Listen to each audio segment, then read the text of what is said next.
قال أعوذ بالله أن أكون من الجاهلين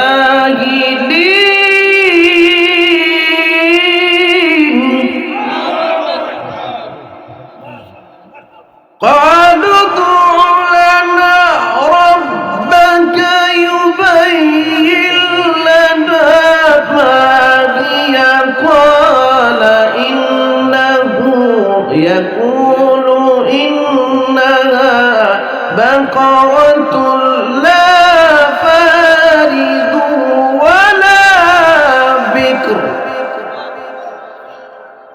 عوان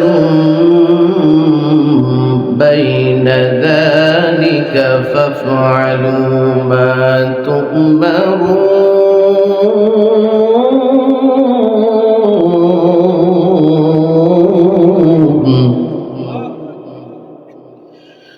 قالوا ادع لنا ربك يبين لنا ما لونها قال إنه يقول إنها بقرة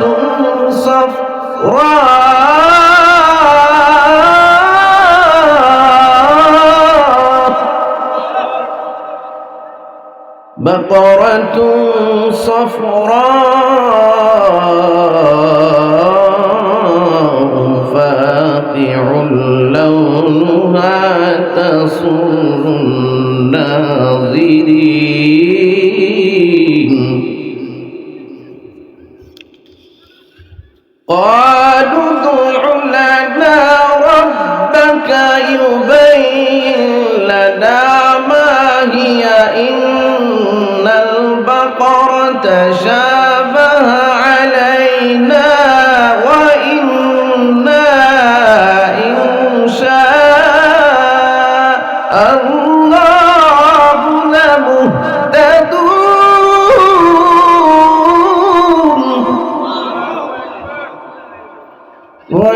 وإنا إن شاء الله لمهتدون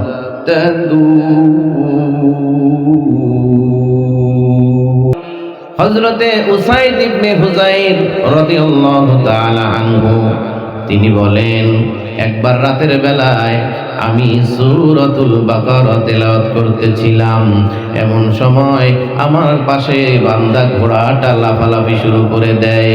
আমি ভয় পেয়ে কোরআন তেলাওয়াত বন্ধ করে দেই।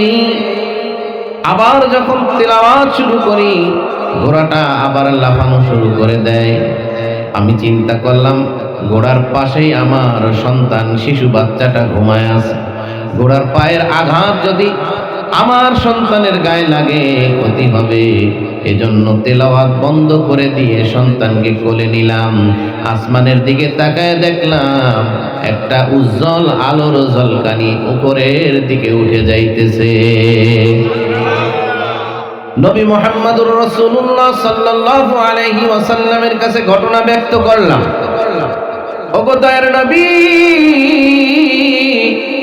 গতকাল রাতের বেলা আমি যখন সূরাতুল বাকারা পড়লাম, এই ঘটনা ঘটলো, আমি তেলাওয়াত বন্ধ করে দিলাম। আল্লাহর নবী বলেন, উসাইদ রে, কেন তুমি কোরআন তেলাওয়াত বন্ধ করলা? তুমি যখন সূরাতুল বাকারা পড়তেছো, আসমান থেকে অসংখ্য অগণিত শত শত না হাজার হাজার ফেরেশতা তোমার ঘরের দিকে অবতীর্ণ হওয়ার জন্য আসতেছিল। তুমি যখন পড়া বন্ধ করে দিয়েছো, তারা চলে গেছে। যদি পড়া বন্ধ না করতা রে উসাইদ, তোমার ঘরে তারা অবস্থান করত। সকালবেলা মদিনার সকল সাহাবী তারা এই ফেরেশতাদের স্বচক্ষে দেখে নয়ন জোড়াইতো। সুবহানাল্লাহ। সুতরাং সূরাতুল বাকারা পুরো যদি পড়তে নাও পারেন, আলিফ লাম মিম এই শুরু থেকে 4 আয়াত, আয়াতুল কুরসি সহ সামনের 2 আয়াত এবং আমানার রাসূল থেকে 3 আয়াত, এই 10টি আয়াত যদি পড়তে পারেন, যত এই হাদিসের যেই আপনার বর্ণনা দিলাম এই উপকারিতা পাইবেন। আপনাদের মাঝে এমন কে আছেন যারা কোরআন পড়তে পারেন, এই আমলগুলো করবেন? কারা কারা পারবেন একটু হাত তুলে দেখান। লিল্লাহি তাকবীর, আলহামদুলিল্লাহ, হাত নামান। তাহলে বলতেছিলাম সূরাতুল বাকারার 72 নম্বর আয়াতে আল্লাহ বললেন, তোমরা এক ব্যক্তিকে হত্যা করে এরপরে লাশ গুম করতে চেয়েছিলা, বিবাদে জড়াইছো, একজন আরেকজনকে দোষারোপ করে, আরেকজন আরেকজনকে দোষারোপ করে। এই যে যেই জাতির ব্যাপারে আল্লাহ বলছেন, এই জাতির নাম হলো বনি ইসরাঈল। জাতির নাম কি? বনি ইসরাঈল। বর্তমানে এই যে ফিলিস্তিনে যত মারামারি, যত কাটাকাটি, খুন যা করা হলো, কারা করেছে? এই ইসরায়েলটা শুধু আজকে খারাপ না, এরা বহু আগের থেকে খারাপ। পৃথিবীর মধ্যে সবচাইতে ঘাড়তেরা জাতি হলো বনি ইসরাঈল। সঠিকভাবে সহজভাবে কোনো জিনিস মেনে নিতে পারতেন না। এই বনি ইসরায়েলের মধ্যে একজন ধন্যাঢ্য ব্যক্তি ছিল, ওই ব্যক্তির নাম ছিল আমিল। নাম কি? আমিল। এত ধন সম্পদ থাকার পরেও তার কোনো ছেলে মেয়ে সন্তান সন্ততি ছিল না। সম্পদের উত্তরাধিকারী কে হবে? ওনার মৃত্যুর পর ওনার আপন ভাইয়ের একটা ছেলে, অর্থাৎ ভাতিজা, ওই ভাতিজা সব সম্পদের উত্তরাধিকারী হবে। এটা যখন ভাতিজা জানতে পারছে, এখন ভাতিজা চিন্তা করলো চাচা কবে মরবে, এত দূর পর্যন্ত সহ্য করা যায় নাকি, এখনই যদি শেষ করে দিতে পারি নগদ মালিক হয়ে যাব। এমন মানুষ পৃথিবীতে এখনো আছে না নাই? 16 বছর ধরে কত মানুষকে খুন করলো, হত্যা করলো, কত মানুষকে নদীতে লাশ ভাসাইয়া দিল। নারায়ণগঞ্জের 7 মার্ডার বস্তাবন্দি করে পানির নিচে ডুবাইয়া দিল, কিন্তু সব খুন প্রকাশ করে দিয়েছেন কে? ওই আল্লাহ আছে না নাই? সুতরাং সাবধান, কোন জিনিস গোপন রাখা সম্ভব না, কারণ কেউ যেটা না দেখে সেটা দেখেন কে? আল্লাহ রাব্বুল আলামিন বললেন, তোমরা বিবাদে জড়াও, হত্যা করে গোপন রাখার চেষ্টা করো, আমি আল্লাহ ওটা প্রকাশ করে দিলাম। আল্লাহ রাব্বুল আলামিন কিভাবে প্রকাশ করলেন?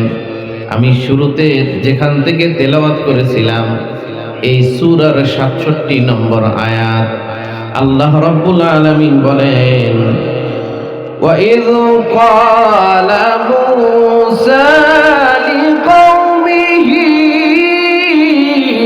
إِنَّ اللَّهَ يَأْمُرُكُمْ أَن تَذْبَحُوا بَقَرَةً।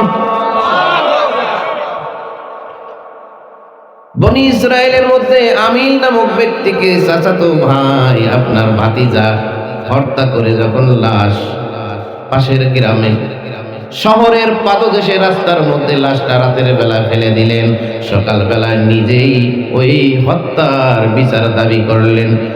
পাবলিককে, জনগণকে দোষারোপ করতে লাগলেন, লাশটা যেহেতু তোমার বাড়ির সামনে, খুনটা তোমরাই করছো, সুতরাং তোমরা খুনি, তোমাদের নামে মামলা দায়ের করব। এক পক্ষ আর এক পক্ষকে দোষারোপ করে, বলে না না, খুন আমরা করি নাই, খুন তোমরা করছো। ও কয় ও করছে, ও কয় ও করছে।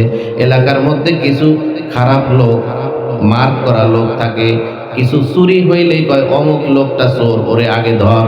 আছে না নাই? একবার চুরি করে নাম হইছে, এখন এলাকায় কিছু চুরি হইলে ওরে আগে ধরে, ঠিক না?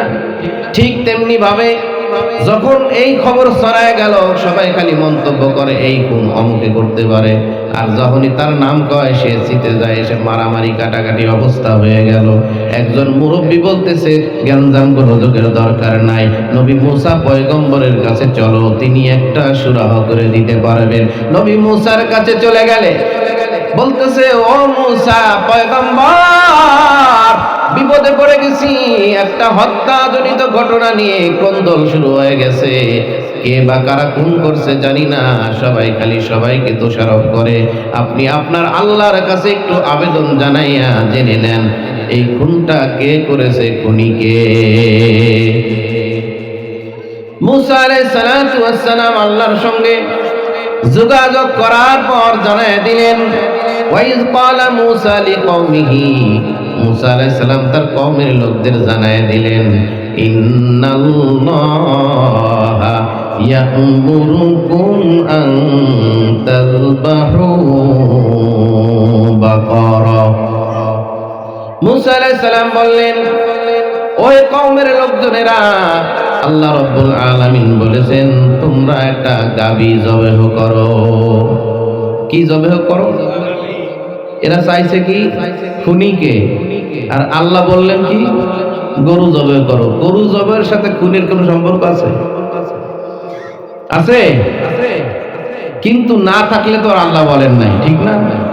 স্বাভাবিক দৃষ্টিকোণে এটা ব্রেনে ধরে না, কিন্তু আল্লাহ রাব্বুল আলামিন যখন যেই নির্দেশ করেন, অর্ডার করেন, বিনা বাক্যে মেনে নেওয়া, এটা হলো মুমিনের দায়িত্ব, ঠিক না বেটি? কোন রকমের এশকাল করা যাবে না, কোন রকমের যুক্তি দেখানো যাবে না। ও আল্লাহ, আদমকে সিজদা করতে বলো, আমি আগুনের তৈরি, আমার রোগ উপরের দিকে, ও মাটির তৈরি, ওর রোগ নিচের দিকে, এটা কেমনে হয়? যুক্তি কে দিছিল? শয়তান। শয়তান যুক্তি দিয়ে চিরদিনের জন্য, আজীবনের জন্য কি হয়েছে? জান্নাত থেকে বিতাড়িত, জাহান্নামী হয়ে গেছে, ঠিক না বেঠি? সুতরাং আল্লাহ যখন যা বলে, যদিও দেখতে দৃষ্টিকটু মনে হয়, আসলে ওর মধ্যে হিকমত আছে, কারণ আল্লাহ যেটা জানেন আপনি আমি সেটা জানি না। এই যে সুন্দর করে বলছে একটা গাভী জবেহ করো, করলেই তো হয়ে যেত। ওই সময় একটা গাভীর দাম মাত্র 3 দিনার। 3টা স্বর্ণ মুদ্রা হলে একটা গাভী পাওয়া যেত, সুন্দর বড় সড় মোটা তাজা। 3 দিনার দিয়ে কিনে খালি জবেহ করলে হইত। কিন্তু বক্র মেজাজের মানুষ, শক্ত মেজাজের মানুষ, হঠকারিতার মানুষ, তারা বলল, মুসা তুমি যে বললা গরু জবের কথা, আসলে কিছুই বুঝতেছি না, তুমি কি আমাদের সঙ্গে ঠাট্টা মস্করা করতেছো? قال أتتخذنا هزوا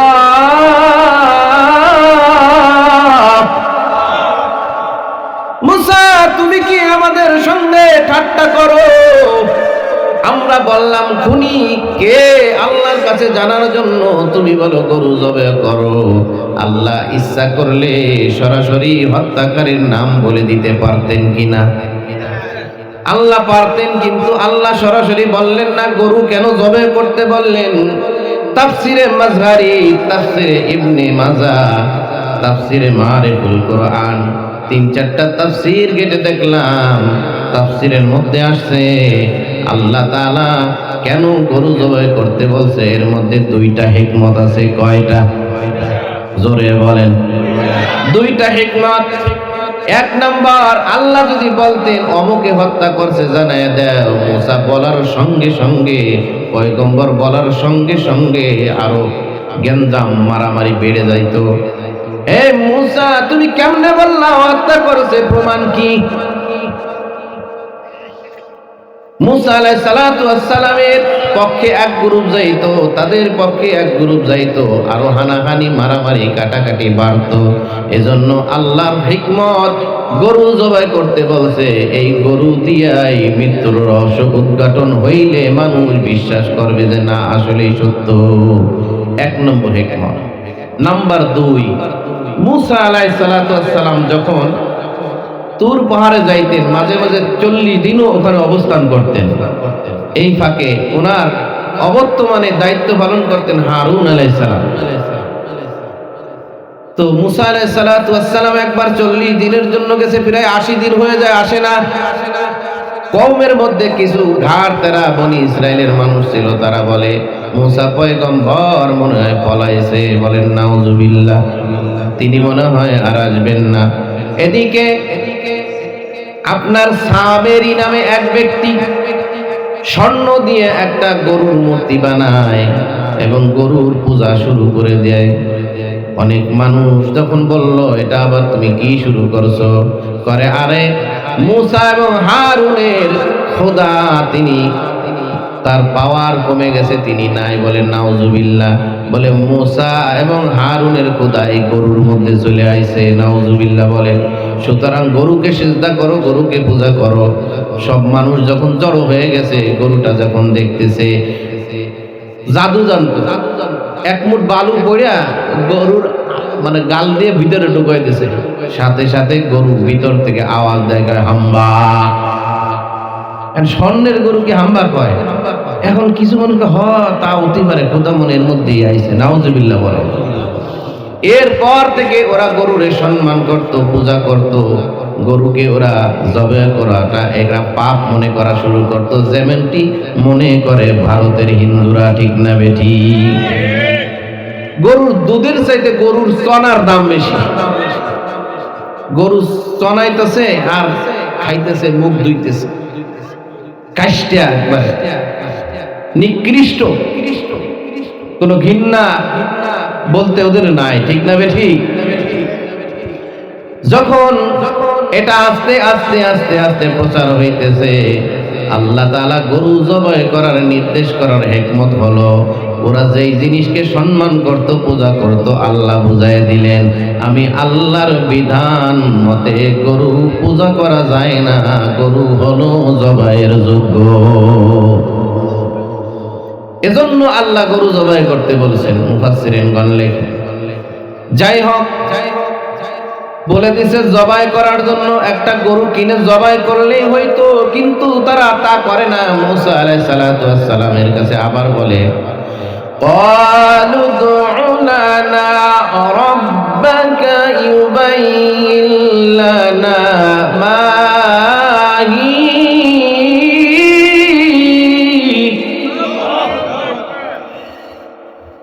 ও মুসা, আল্লাহর কাছে আবেদন করেন, দরখাস্ত করে একটু জেনে নেন, গরু তো জবাই করতে কইছে, গরুর বয়সটা কেমন হবে, বুইড়া না জুয়ান, না গুড়া খাটো, না কালো, না লাল, মানে একটা প্রশ্ন। এই প্রশ্ন না করলেও চলতো, এজন্য অহেতুক প্রশ্ন করা ভালো না। কিছু মানুষ আছে দেখবেন, ইমাম সাহেব ভালো মানুষ, ইমাম সাহেব রেখো চায়, হুজুর বলেন তো এই মাসালাটা কি হবে, হুজুর বলেন তো রাসূলুল্লাহ সাল্লাল্লাহু আলাইহি ওয়াসাল্লামের দাদির নাম কি। কিছু মানুষ আছে দেখবেন ঠেটা মাসালা ঠেকানোর জন্য বলে, আছে না নাই? বহু আছে। এগুলো অনর্থক প্রশ্ন করবেন না।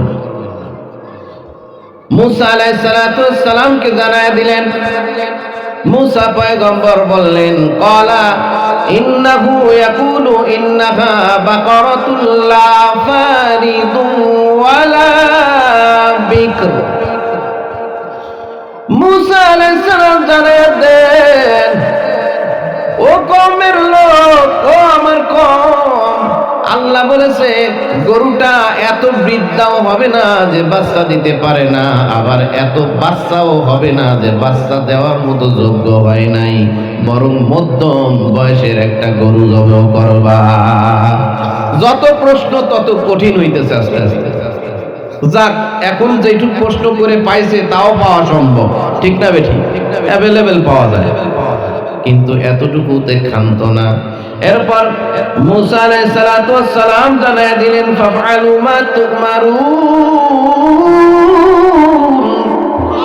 যা আদিষ্ট হয়েছে তা তোমরা পালন করো, অর্থাৎ এখন যাও যাও জবাই করো।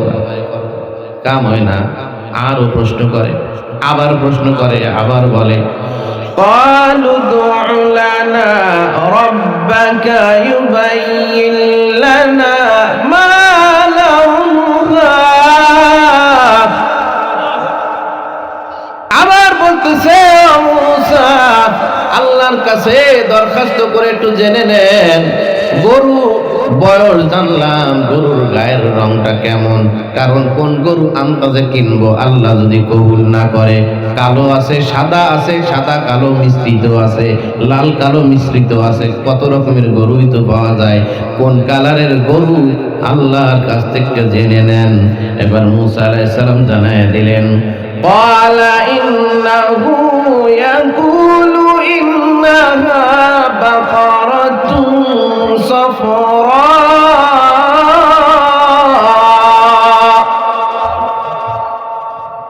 নবী জানায় দেন, আল্লাহ বলেছে গরুটা এমন কালার হবে, গাঢ় হলদে বর্ণের, উজ্জ্বল সুন্দর চকচকা ঝকঝকা, এত উজ্জ্বল বর্ণের হলুদ কালারের গরু হবে।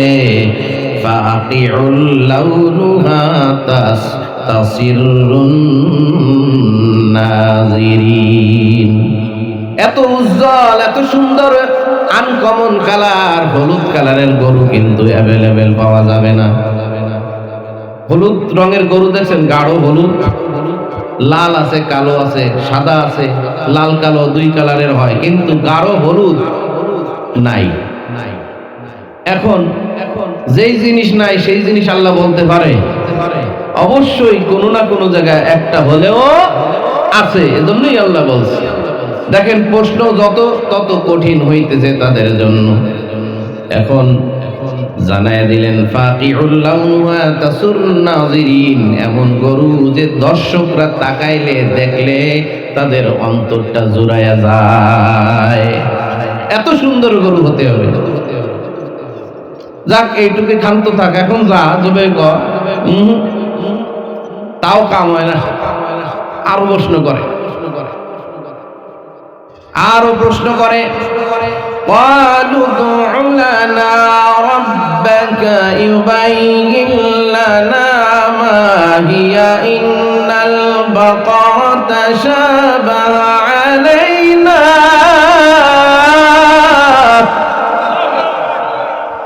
আবার বলতেছে, মুসা গরুর গায়ের রং কেমন জানলাম, গরু বয়স কেমন তাও জানলাম, আল্লাহর কাছ থেকে আরেকবার একটু খবরটা জেনেন, আল্লাহর কাছে আবদার করে জানান যে গরু কেমন, গরু বৈশিষ্ট্য কেমন। কারণ অনেক গরু আছে চাষাবাদ করা হয়, অনেক গরু আছে পানি সেচের কাজে ব্যবহার হয়। আল্লাহ যেই গরু জবাই করতে বলেছে এই গরু তো মনে হয় না, অবশ্যই কোনো স্পেশাল গরু হবে। তারা ভিতর থেকে এক একটা প্রশ্ন জাগ্রত হয় আর প্রশ্ন করে। আল্লাহ রাব্বুল আলামিন জানায় দেওয়ার পরে নবী মুসা জানায় দিলেন, তারা বলতেছে ইন্নাল বাকারাতা শাবা আলাইনা, সব গরুই আমাদের কাছে সমান, একটু স্পেশাল কি হইতে পারে বলেন? ওয়া ইন্না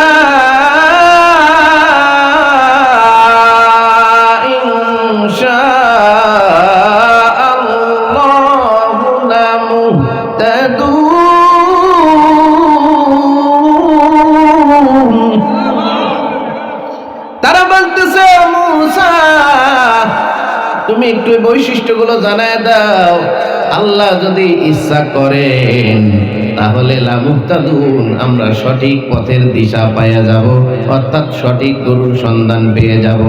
মুফাসসিরিনগণ লেখেন, তারা যদি ইনশাআল্লাহ শব্দ এখানে ব্যবহার না করত, কিয়ামত পর্যন্ত ওই রঙের গরু তারা খুঁজে পাইতো না। ইনশাআল্লাহ বলছেন, এজন্য পাইব, আল্লাহ দিবেন, যেহেতু আল্লাহর উপরে ভরসা করেছি। এক লোক রাস্তায় গরু কিনতে যাইতেছে, পকেটে টাকা নিয়ে। এক লোক কাছে, এই ভাই দাঁড়ান, কই যান? গরু কিনতে যায়। পকেটের মধ্যে হাত দিয়ে বোঝা যাচ্ছে মুখ টাকার বান্ডিল। এই যে টাকা নিয়ে যাইতেছেন, গরু কিনবেন, কন ইনশাআল্লাহ। দূর, টাকা আমার পকেটে, গরু কিনবো আমি, বাজারে যাব গরু কিনবো, আবার ইনশাআল্লাহ কিনবো। লোকটা কইয়া বাজারে চলে গেছে, গরু একটা দাম করছে, গরু একটা কিনছে, পকেটে হাত দিছে। এখন পকেটের হাত আর জায়গায় যায় ঠেকে না, হাত খালি যাইতেই আছে। মানে বুঝছেন তো, পকেট কাইটা লয়ে গেছে। এখন চিন্তা করে সর্বনাশ। একজন তো বলছিল ইনশাআল্লাহ বলতে, কেন বললাম না? হায় হায় সর্বনাশ, এখন মনটা বেজার করে কানতে কানতে আবার ওই পথ দিয়ে যায়। আবার পথে সেই লোকের সঙ্গে দেখা, বলতে ভাই কান্দো কেন? ভাইজান বাজারে গেছিলাম ইনশাআল্লাহ, এরপরে গরু একটা ধরছি ইনশাআল্লাহ, ইনশাআল্লাহ গরু দাম কমপ্লিট করছি, ইনশাআল্লাহ গরু একটা কিনছি, ইনশাআল্লাহ এখন পকেটে হাত দিছি, ইনশাআল্লাহ পকেটে আর টাকা পাই না। এখন ইনশাআল্লাহর জিকির সারাদিন করলেও টাকা তো আর ফিরে আসবে না। সময়ের সময় বলো না, এই সময় মতো না বললে এমনই হয়। এজন্য আগে মানে পরের কোনো কাজ যদি করেন, আগামীকাল বা 1 ঘন্টা পরে করব ইনশাআল্লাহ বলবেন, না হলে বিপদ আছে। এমন হতে পারে আপনার ওই কাজ আল্লাহ সমাধা করাইবেন না। এজন্য ভবিষ্যতের কোনো কথা বললে বলবেন ইনশাআল্লাহ, বলবেন তো ইনশাআল্লাহ? কারা কারা বলবেন না হাত তুলে দেখান। দেখছেন নি, এটা হলো পরীক্ষা করলাম। জোশের সাথে হুশ হারা হইলে হবে না, হুশ থাকতে হবে। 2-1 জন ঘুমায়, মাথাটা এমন ভাবে করে রাখছে মনে হইতেছে খবর নাই। জোশের সাথে হুশ হারা হলে হবে না, আর সব সময় তালে তাল মিলাইলেও হবে না, বুঝেন নাই? সামনে নির্বাচন যদি আসে, দেখবেন একটা গ্রুপ ভোটের সময় কবে আমার ভাই, তোমার ভাই, অমুক ভাই, তমুক ভাই, বলে কি বলে না? কারণ একজনে তার ছেলে বাপের ঘোষণা দিতেছে, আমার ভাই, তোমার ভাই, ফারুক ভাই, ফারুক ভাই। তোর না বাপ? ফারুক তোর বাপ না? কয় দেখেন এখন মিছিলের মধ্যে তালে তাল না মিলে তো মেলে না। এখন যদি কই আমার বাপ, তোমার ভাই, ফারুক ভাই, তো মিলে না। এই জন্য তালে তাল মিলেছে। সব জায়গায় তালে তাল মিলানো যাবে না, ঠিক না বেঠি? যাই হোক, এবার যখন ওয়াইন্না ইনশাআল্লাহু লামুহতাদুন, আল্লাহু আকবার। এবার মুসা আলাইহিস সালাতু ওয়াস সালাম শেষ ফিনিশিং লাস্টের ব্যাপারে কথাটা আল্লাহর তরফ থেকে জেনে জানায় দিলেন। ক্বালা ইন্নাহু ইয়াকুলু ইন্নাহা বাকারাতুন লা যালুলুন তুসিরুল আরদা ওয়া লা তাসকিল হারথ মুসাল্লামাতুন লা শিয়াতা ফীহা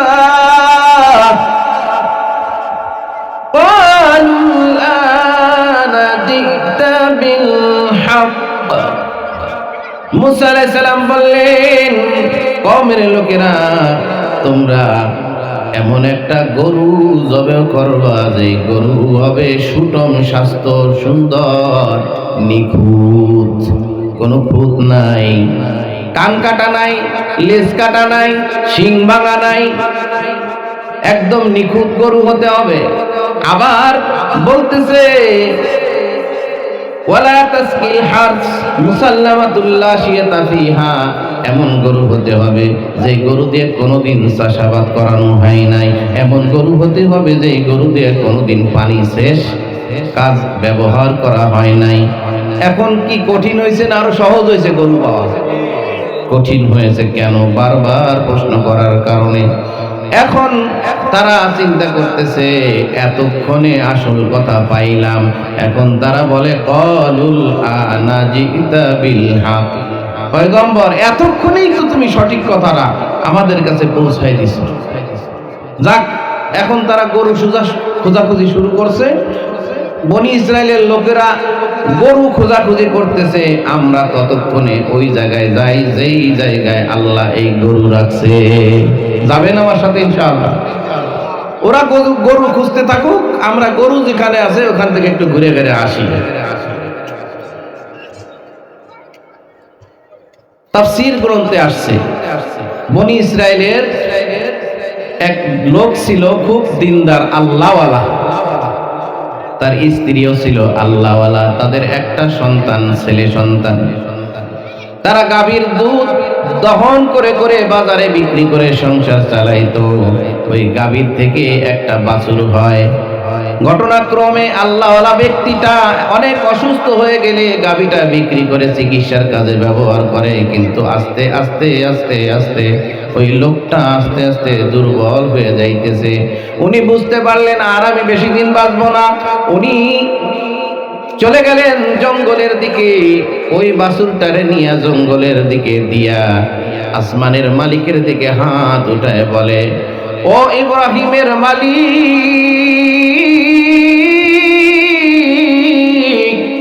ও ইসমাইলের মালিক, ও ইসহাকের মালিক, ও ইয়াকুবের মালিক আল্লাহ, আমার সংসারে কোনো সম্পদ নাই, আমার একটা মাত্র সন্তান, আমার এই গাভীর বাছুরটি আল্লাহ তোমার কাছে আমানত রাখলাম। এই বাছুরটা তুমি লালন পালন কইরা আমার সন্তান যেই দিন উপযুক্ত হবে আমার সন্তানকে ফেরত দিবা। আল্লাহর কাছে আমানত রাখে। কেমন আল্লাহওয়ালা, কেমন আল্লাহওয়ালা! জঙ্গলের মধ্যে গরু ছেড়ে দিয়ে আসে। আমাদের রসকাটি জঙ্গলে যদি গরু একটা ছাড়া যায়, পরের দিন না 1 ঘন্টার মধ্যেই দেখবেন মারামারি কাটাকাটি গরু ধরার জন্য, ঠিক না বেঠি? যাই হোক, আল্লাহর কাছে আমানত রেখে লোকটা বাড়িতে চলে আসে। এরপরে লোকটা আর বেশি দিন বাঁচে নাই, তিনি ইন্তেকাল করেছেন। ধীরে ধীরে ধীরে ধীরে তার সন্তানটা বড় হয়েছে। ওই সন্তানও এমন দিনদার, এমন পরেজগার, এমন আল্লাহওয়ালা, দিনের বেলায় সারাদিন কাঠ কাটে, কাঠ কাটতে কাটতে শরীরটা একদম দুর্বল হয়ে যায়। এত দুর্বল হয় তারপরেও মালিক আল্লাহকে ভোলে না। দুর্বল শরীর নিয়ে কাঠ কেটে বিক্রি করার পর ওই টাকাগুলো 3 ভাগ ভাগ করে। 1 ভাগ নিজের জন্য ব্যয় করে, 1 ভাগ গরিব মিসকিনকে দান করে, আর 1 ভাগ তার মায়ের সেবায়, মায়ের পিছনে ব্যয় করে। চিল্লায় সুবহানাল্লাহ। মায়ের পিছনে ব্যয় করে। এদিকে সারাদিনের কষ্ট ক্লান্তি সহ বাড়িতে আসার পর বিশ্রামের দরকার, বিশ্রামে না গিয়া রাত্রটারে 3টা ভাগ করে। কয় ভাগ? টাকাকেও 3 ভাগ, 1 ভাগ দান, 1 ভাগ নিজের পিছে, 1 ভাগ মায়ের পিছে, আর রাত্রিটাকে 3 ভাগ করে। 1 ভাগ ঘুম, 1 ভাগ নামাজ কালাম ইবাদত, আর 1 ভাগ মায়ের শিওরে বসে বসে সারা রাত মাকে সেবা যত্ন করে। কেমন মায়ের বাধ্য সন্তান, কেমন আল্লাহওয়ালা! যেমন বাপ মা তেমন সন্তান, ঠিক না বেঠি? মা বাবা যদি ভালো হয় সন্তান ভালো হয়, মা বাবা যদি সুদখোর হয় সন্তানও সুদখোর হয়, ঠিক না বেঠি? মা বাবা আল্লাহওয়ালা হলে সন্তান আল্লাহওয়ালা হয়। এজন্য যেই সকল মা বাবারা দিনদার পরেজগার ছিল, ওই সকল মা বাবার সন্তান হয়েছে হযরতে আব্দুল কাদের জিলানী রহমাতুল্লাহি আলাইহি। যেই সকল পিতামাতা নেককার ছিলেন তাদের সন্তান হয়েছে খাজা মঈনুদ্দিন চিশতি রহমাতুল্লাহি আলাইহি, ঠিক না বেঠি? বর্তমানে দেখা যায় আমাদের মা বাবার অবস্থা এমন, সারাদিন আপনার শয়তানের বড় ভাই, খালাতো ভাই সারাদিন বিড়ি, সিগারেট, মদ, গাঁজা, টাস, হুক্কা ইত্যাদির মধ্যে লিপ্ত, বিভিন্ন রকমের গুনাহের কাজে লিপ্ত, শিরিক বিদআতে লিপ্ত। আর বিবি মাগরিবের পরে টেলিভিশন সামনে নিয়ে নাটক দেখায় ব্যস্ত থাকে। এমন মা বাবার ঘর থেকে আপনার কালা জাহাঙ্গীর পয়দা হয়, ঐশীর মতো বেহাইয়া নির্লজ্জ নারী পয়দা হয়, ঠিক না বেঠি? ঠিক কিনা? যাই হোক, সন্তান এখন আস্তে আস্তে করে বড় হয়েছে, কাঠ কাটে বিক্রি করে।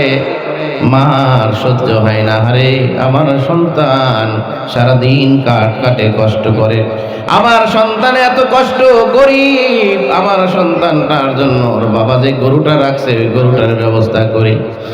সন্তানকে মা ডাকতে বলে, রে সন্তান, তোর বাবা তোর জন্য একটা গাভী রাখছে জঙ্গলে, আল্লাহর কাছে আমানত, ওই জঙ্গলের মধ্যে চলে যাও, যাইয়া তুমি ডাক দিবা, এটা বলে বলবা, ও ইব্রাহিম আলাইহিস সালামের আল্লাহ, ও ইসহাকের আল্লাহ, ও ইসমাইলের আল্লাহ, আমার আব্বা যে আমানত আপনার কাছে রাখছে ওটা আমার কাছে ফিরাইয়া দেন। এই কথা জঙ্গলে যায় বলতে দেরি, ওই গরুটা দৌড়াইয়া ছেলেটার হাতে আসতে দেরি করে নাই। সুবহানাল্লাহ।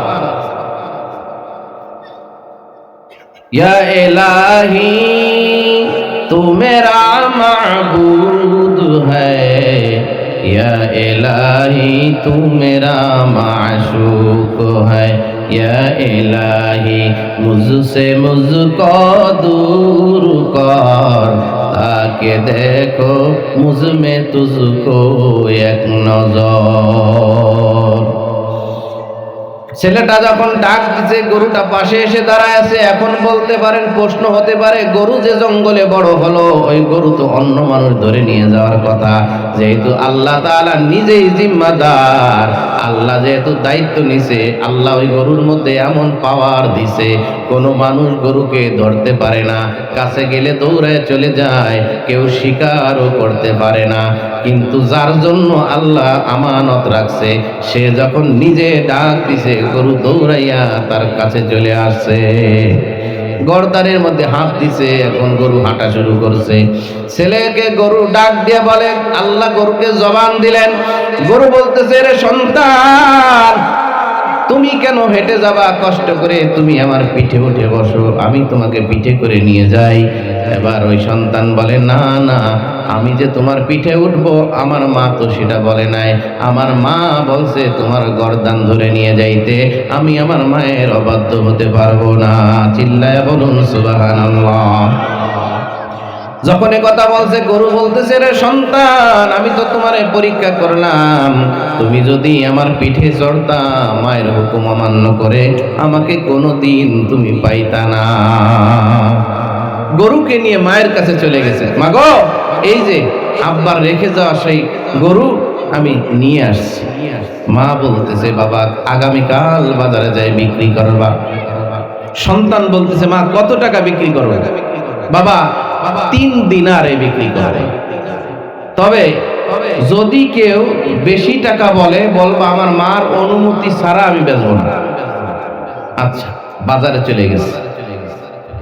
দাড়ি পাকা মুরব্বী, সুন্দর পাগড়িওয়ালা, সাদা জুব্বা গায়ে দেওয়া এক আল্লাহওয়ালা বুজুর্গ রাস্তায় মাঝখানে দাঁড়ায় বলতেছে, রে যুবক তোমার গরুটা কি আমার কাছে বিক্রি করবা? বলে, হ্যাঁ করবো। বলে, কত? বলে, 3 দিনার। যাও, আমি তোমাকে 6 দিনার দিব, গরুটা আমাকে দিয়ে দাও। কয়, আমার মা বলছে মায়ের অনুমতি ছাড়া বেচা যাবে না। সন্তান আবার বাড়িতে চলে গেছে। ও মা, গরুর দাম 6 দিনার বলে, আমি বলেছিলাম 3 দিনার। বলে, আবারও তার কাছে যাও, যাই বলো 6 দিনারে দেব, কিন্তু আমার মায়ের কাছ থেকে শুনে তারপরে দেব। আবার যখন নিয়ে গেছে আবার বলতেছে, তোমার গরুর দাম 12 দিনার, ডবল দিব, গরুটা দিয়ে দাও। না, আমার মায়ের অনুমতি নিয়ে আসি। বারবার খালি ছেলে এই কথা বলে আর তিনি খালি দাম বাড়ায়। ছেলে আবার মায়ের কাছে যায়, বলে, মা এই এই ব্যাপার। মাও কেমন আল্লাহওয়ালা, মা বুঝে ফেলেছে। কয়, বাবা ওটা তো মানুষ না, ওটা একজন ফেরেশতা, তোমাকে পরীক্ষা করার জন্য আসছে। সুবহানাল্লাহ। সন্তানকে বলে দিল, বাবা যেহেতু উনি মানুষ না ফেরেশতা, এই গরুর যে কত দাম আমারও জানা নাই, তুমি তার কাছ থেকে জেনে নিবা গরুর মূল্য কেমন, আর গরু বেচবো কি বেচবো না। এবার সন্তান গরু নিয়ে গেলে ওই লোকের সঙ্গে দেখা হয়। তিনি বলেন, এরে সন্তান, আসলে আমি ফেরেশতা, তোমার পরীক্ষা করলাম, তুমি পরীক্ষায় পাশ করেছো। বলতেছে, গরুকে বিক্রি করবো কিনা? বলে, এখন আপাতত বিক্রি করার দরকার নাই, গরু বাড়ি নিয়ে যাও, আর বিক্রি করলে কয় টাকা বিক্রি করবো? ফেরেশতা জানায় দেন, গরুর দাম হবে গরু জবাই করার পর, চামড়াটা খোলার পর, ওই চামড়া বিছাইয়া চামড়ার মধ্যে যত স্বর্ণ মুদ্রা ধরবে ওই গরুর দাম হবে তত টাকা। মার বাধ্য হওয়ার কারণে, মায়ের বাধ্য সন্তান হওয়ার কারণে রিজিকের মধ্যে বরকত দিচ্ছেন কে? এজন্য যারা মা বাবার খেদমত করেনেওয়ালা হয়, মা বাবার বাধ্য সন্তান হয়, ওদের দুনিয়াতে রিজিকের ওয়াসআত দান করেন আল্লাহ। বহু সন্তান আছে মা বাবাকে ভাত দেয় না, মা বাবার খেদমত করে না। আল্লাহর নবী বলেন, রিদর রব্বি ফি রিদল ওয়ালিদাইন ওয়া সাকাতুর রব্বি ফি সাকাতিল ওয়ালিদাইন। পিতামাতার সন্তুষ্টিতে আল্লাহর সন্তুষ্টি, পিতামাতার অসন্তুষ্টিতে আল্লাহ তাআলার অসন্তুষ্টি। আর এক হাদিসে বলে, হুমা জান্নাতুকা ওয়া নারুকা, পিতামাতাই তোমার জান্নাত, পিতামাতাই তোমার জাহান্নাম। এখন তুমি যদি জান্নাত কামাই করতে চাও পিতামাতার খেদমত করো, আর যদি জাহান্নামে যেতে চাও তাহলে পিতামাতার নাফরমানি করো। আপনারা কোনটা করবেন? কোনটা করবেন? কথা কয় না। পিতামাতার খেদমত। বহু সন্তান আছে জীবিত অবস্থায় মায়েরে ভাত দেয় না, বাবারে ভাত দেয় না। মরা মা বাবার জন্য লক্ষ লক্ষ টাকা ব্যয় করে ড্যাগ ভর্তি খাবার অন্যেরে খাওয়ায়, মারে খাওয়ায় নাই। ও তুমি জিন্দা থাকতে এক মুঠো ভাত, ও তুমি জিন্দা থাকতে এক মুঠো ভাত দাও না মা বাবার মুখে, মরলে খাওয়া করবে তত টাকা নাকি গরুর দাম। আর এই গরু নাকি কিনতে আসবে বনি ইসরাইলের একটা হত্যা সংক্রান্ত ঘটনার আসামিরা। এই যে ওরা গরু খুঁজতেছে, ওই জায়গা আবার আসতেছে। মুসা আলাইহিস সালাতু ওয়াস সালামের কওমের কিছু লোকজন এই গরু কিনতে আসবে, বলতে বলতে হঠাৎ করে দেখে কয়েকজন লোক আইসা পড়ছে।